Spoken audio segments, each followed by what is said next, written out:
It's wet pitching. It's like It's wet. see how there's all this green? Yeah, We're on this side. but we need to go over to that side then. So Okay. that's the way. Okay. Car that just went past. Yeah. On the other side, you can kind of see a post. Yep. That's, I think, where the trail goes up the hill. Okay. Ah, Okay. thank you so much. I hear things, so I'm just gonna take a nice. Okay. Trails have energy and vibrations, and that's why I like to go out into nature to do my tarot readings. Sometimes it just floors you how much of a story these trails have to tell. And that's the story with the trail today. Hi, and welcome to Tarot on the Trail. I'm Jill Dell, a licensed hypnotherapist and a medium. Oh, and I am not at the cemetery. I did not want to do tarot at the cemetery. There was lots of messages coming through, and it was hard to hear my own guide. So sit back and relax as the Port Blakely Cemetery and Harbor Trail whisper their history. Port Blakely is located on the southern part of Bainbridge Island. Sea Captain William Renton established a wood mill in Port Blakely in 1864. Over the course of the next 40 years, the Port Blakely Mill Company will thrive. The mill at one time was the largest sawmill under one roof in the entire world. In 1882, the mill was one of the main suppliers of softwood for the ever-increasing railroad system. In 1903, the mill was purchased under a partnership by John W. Eddy and his partner Ned Skinner. Other ventures of the two include the Skinner and Eddy Shipbuilding Company, also located on Bainbridge. Bainbridge Island was a thriving community and in 1904 home to not only the several large wood mills, the thriving shipping company, but also the Perfection Pile Preserving Company, later named the Pacific Creosoting Company. Small fleets of schooners and steamboats and sternwheelers came to service the ports in and around the Sound beginning in the 1850s, due mainly to the gold rush. They became nicknamed the Puget Sound Mosquito Fleet, due to the sounds of the boats being similar to that of mosquitoes buzzing about. The Dix, a steamboat, was built in 1904 in Tacoma. Listed as an inland passenger boat, she was apparently top-heavy. Inspectors twice refused to issue her a seaworthiness certificate. They finally issued a certificate after the builders installed 7 tons of gravel ballast in her hull and 5 tons of iron weights bolted to her keel. She was known to be difficult to steer. In 1906, the Port Blakely lumber mill often had payrolls of 1,200 workers, and it stated that it could cut up to 400,000 board feet of lumber a day. The labor forces for these companies needed transportation to and from Seattle for those not located on the island itself, and regular ferry crossings were advertised. That November, the Port Blakely Mill Company chartered the Dix for 6 months as a relief vessel for their inland steamer, the SS Monticello, to ferry passengers and workers between Seattle and Port Blakely. November 18th, 1906, the Genie steamer pulled out from the docks in Seattle to head to the smelter in Tacoma at approximately 6:45 p.m. The Genie was a much larger steamship vessel and was carrying 400 tons of iron ore. By all accounts, the weather was clear and calm. Meanwhile, the Dix, unaccustomed to its new route, steamed past Alki Point into the open Sound. The captain of the Genie, who had the right-of-way, noticed the Dix approaching on an intersecting course. The Genie had time to significantly reduce speed, and even blasted its horn 3 times, reversing the vessel's engines to attempt to avoid collision. The Seattle Post-Intelligence stated that Captain Mason shouted from the bridge before impact, What in the hell are you trying to do? Meanwhile, on the Dix, the first officer, Dennison, was left at the helm, while the captain collected and tallied fares. First Officer Dennison either didn't see nor hear the signals from the genie. It was reported he called for the reversal of engines, but much too late. And instead of turning away from the genie, he steered directly into her bow. The Dix's momentum carried her forward, pitching her far on her port. She filled with water that rushed into her hold and cabins. The water and heavy ballast was a deadly combination, and she sank in about 5 minutes, to the depth of approximately 600 feet of water. Passengers not on the upper deck mostly perished. 38 people were rescued, and although accounts vary, 39 to 45 people perished that evening. A maritime tragedy that continues to be one of the worst in Washington state to this day. None of the shipwreck victims were ever recovered from their watery grave. The Dix was located about a mile from Alki Point in 2012. The cemetery trail has memorials dedicated to those who lost their lives in the tragedy.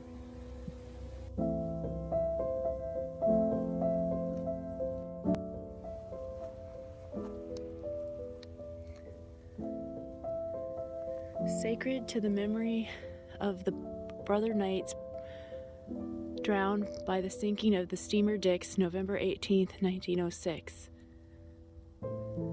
Sleep, O brothers, softly sleep, while thy loved ones for thee weep. May thy spirit from above hear us in fraternal love.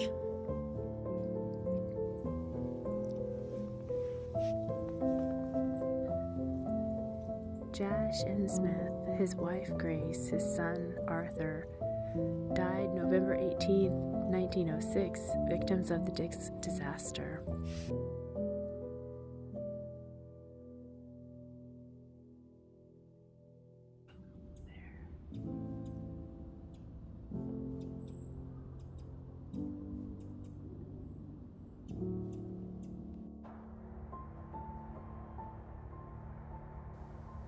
Following spring in April of 1907, Port Blakely Mill burned to the ground. The mill was rebuilt and continued operations until after World War I. Then production was slowly reduced, the result of a post-war depression. The mill eventually closed in 1922, and the once booming population dwindled to fewer than 200 people.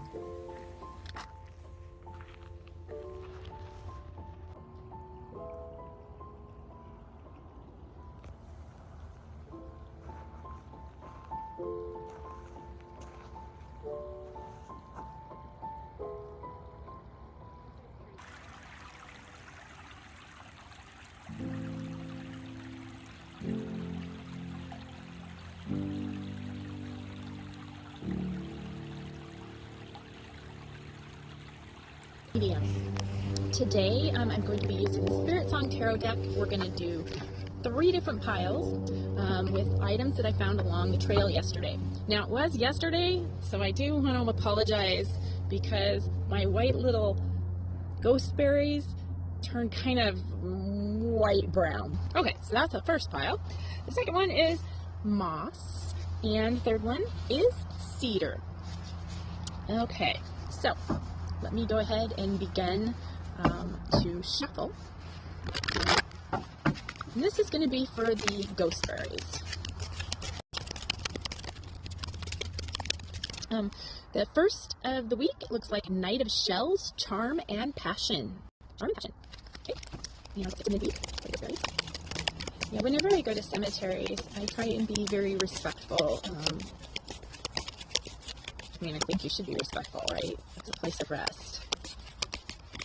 Okay, and then we have midweek, the Shadow, Self-Improvement and Ambition reversed.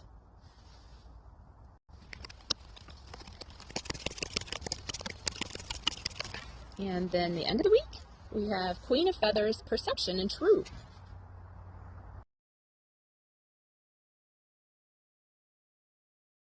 Knight of Shells. Knight of Shells. I don't normally sing when I'm doing this. I sing all the time, but I don't normally sing when I'm doing this. 15. So the first one is Knight of Shells. Knight of Shells, Flamingo, Charm, and Passion. The message is a messenger of love and good news. Flamingo's heart leads the way in helping you to act upon your dreams. Graceful and charming, he's your enthusiastic guide in helping you to follow your bliss. Unearth your inner gifts and seize an opportunity. Be receptive to your emotional energies as they will bring your vision to life. As you work towards achieving your ambitions, be open to exploring your passions. Life is a stream of opportunity. Seek new sources of inspiration and remain focused along the way. Spicy for your Monday. Okay, now shadow reversed with jackal. So here we are, and it's reversed. Okay. Clever jackal always finds the tools needed to unlock trapped energy.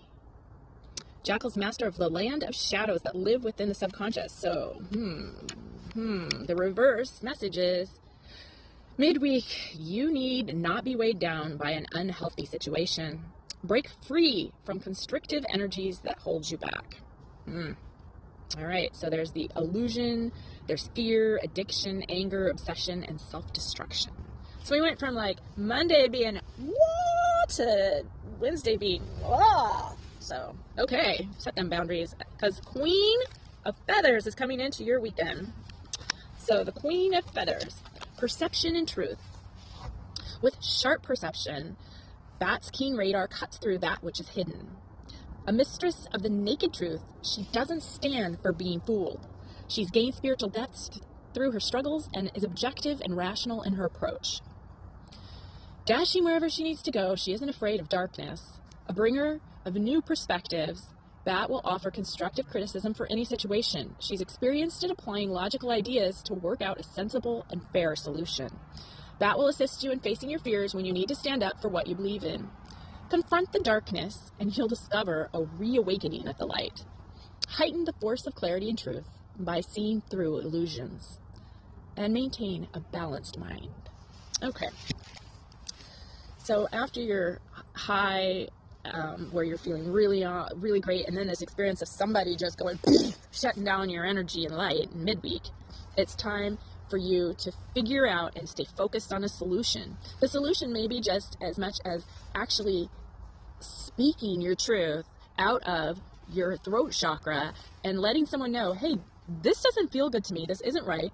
I'm going to stand here in my truth, and I'm going to tell you that if you continue to do this, then this is going to be the consequences. You just won't see much more of me, or whatever it happens to be, right? And stand in your power. Now we're on to the moss. All right.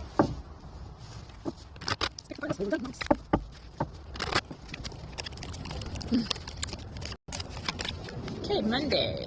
We have Page of Acorns, Discovery, and Enthusiasm. Again, a good Monday. Let's see what midweek brings. Wow, right off the get-go. Reversed Justice, Truth, and Clarity. These are sounding kind of similar, folks. Let's go into the weekend. And we've got Reversed Ace of Crystals, Manifestation, and Prosperity. Reversed.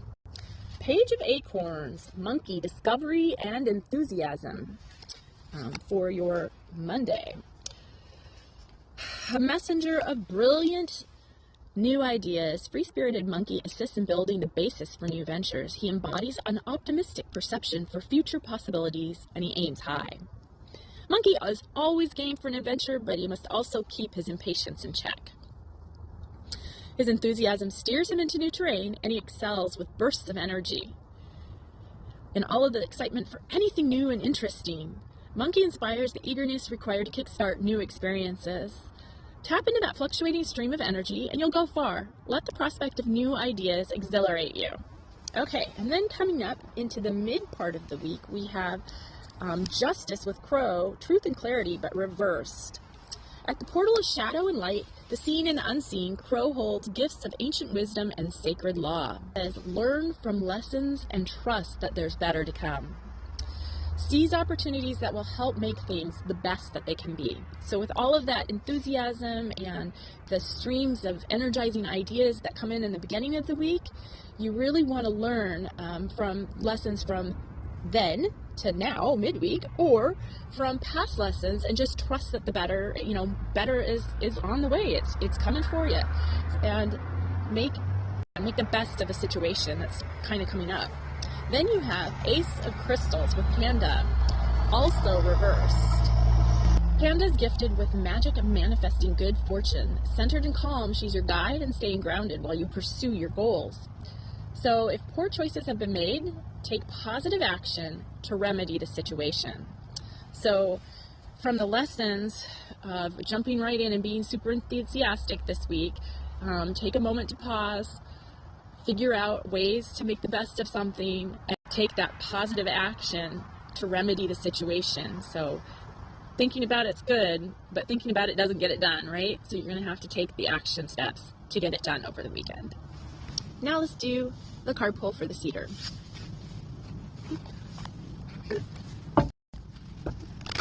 Okay. All right, Monday we have Ace of Feathers, Mental Clarity and Foundation reversed. That's a little different. Let's see what it brings.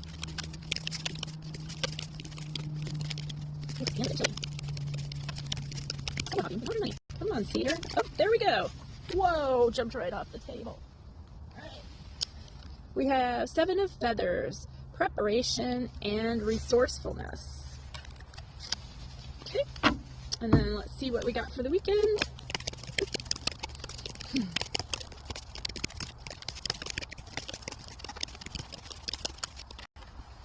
We have the Sun, Vitality and Joy reversed on the weekend. Okay, so let's get into this reading. Okay, so Ace of Feathers with Goat reversed, Mental Clarity and Foundation starting out your week.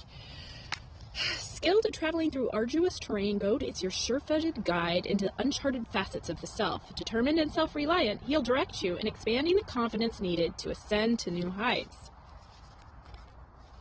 The reverse message is, your thoughts may be clouded at this time. Determine what really matters and make any revisions necessary to clear the path. Then midweek, you've got Seven of Feathers, Preparation and Resourcefulness with Cheetah. A warrior, Cheetah knows her strength and masters her natural abilities. Armed with foresight, she responds swiftly with new approaches to any problems. Cheetah guides you in focusing on your goal, helping you reach it with ease and grace. Use your initiative and be prepared to make your move. Keep yourself ahead of the game by closely observing what is going on. With eyes and mind open, dishonest behavior will be revealed. Look within and study all of the angles. You instinctively know what steps you need to bring forth for the best results. Okay, and then coming into the weekend, you have the Sun with Hummingbird, Vitality and Joy reversed. Hummingbirds reach out, warming everything in his path. He's your playful messenger of light and joy, and he thrives in an environment of beauty. The clouds of doubt and confusion have come to steal the spotlight. This feeling, though, it's temporary. The light you crave is ready to return. It's time to let go and enjoy yourself. So it looks like you're going to have a little bit of challenge this week. You've got someone who's kind of throwing a curveball, but you don't really see the forest through the trees at first. You got some confusion going on. Then midweek, you're going to just kind of stand back and look and ask yourself some good questions. What has somebody got to gain from what they're doing? Who is taking what kind of actions? Really keep your eyes peeled so that the truth can be revealed to you. Then, during the weekend, those clouds of doubt and confusion that have been in all week long, you're going to start to get that insight coming in because it's ready to return. You just need to take a few a day time out, some self-care, and then everything's going to come right back into focus for you. So just, don't stress out too much. This confusion and this kind of hidden sabotage that's going on, it should resolve itself after the weekend. So just give yourself a good break, a good mental break, and some self-care throughout the weekend. So this wraps up this week's edition of Tarot on the Trail. I hope you enjoyed the Port Blakely Cemetery Trail. Until next week, happy trails.